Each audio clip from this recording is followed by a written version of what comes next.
समधी जी से ऐसे धोखे की उम्मीद नहीं थी। क्या हुआ, सब ठीक है? आप दोनों की चुप्पी मेरा दिल धड़का रही। क्या हुआ बेटी के ससुराल में?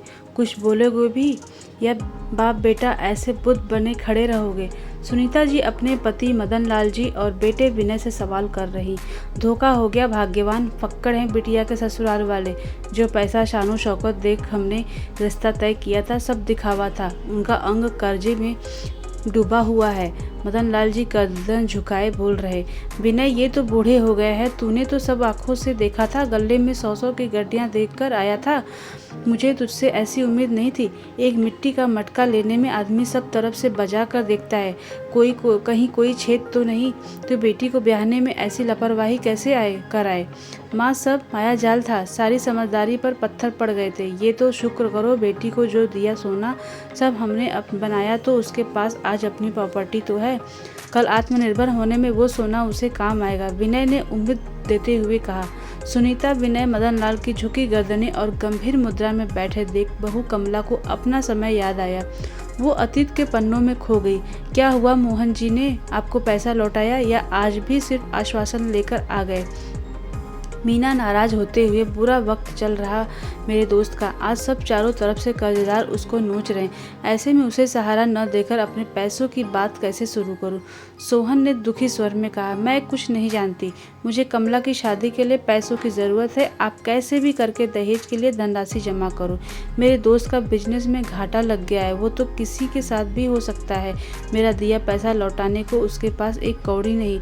फिर बैंक वाले उसको दिन रात परेशान कर रहे हैं। मैं उसके दुख सुन इतना व्यथित हो जाता हूँ कि अपने पैसों की बात नहीं कर पाता।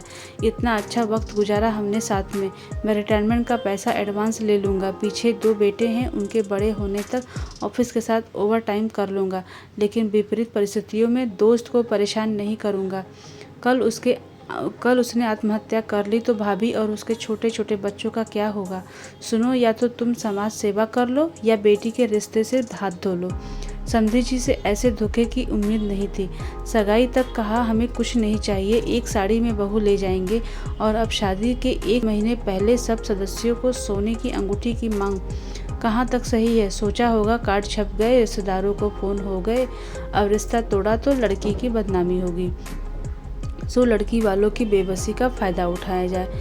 मैं कुछ नहीं सुनना चाहती। मुझे बस मेरी बेटी ससुराल में खुश चाहिए। अब उसके लिए आप कुछ भी करो। मीना बोलकर चली गई। बैंक में डाका डालूं या खुद को बेच दूं? पिता के मुंह से ये शब्द सुन कमला के सीने पर खंजर चल रहे। हमेशा से वो एक स्वाभिमानी पिता की बेटी रही। आज सिर्फ ससुराल से मिले धन ने पिता को झुकने पर मजबूर कर दिया। इतना बेबस उसने अपने पिता को कभी नहीं देखा था।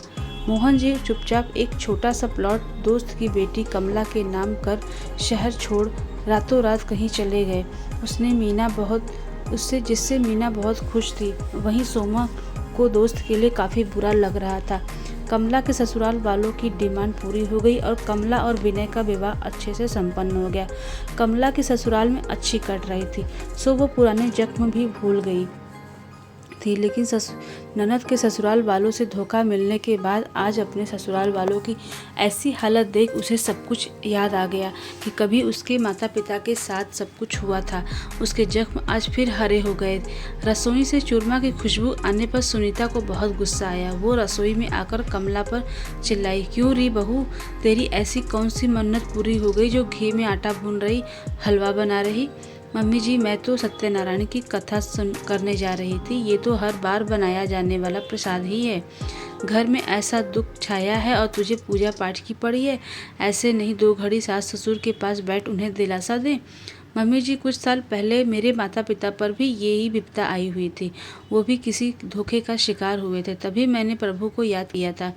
आज आपके लिए प्रार्थना करूंगी कि ईश्वर आपको इस धोखे को झेलने और इस परिस्थिति से उबरने की शक्ति दे।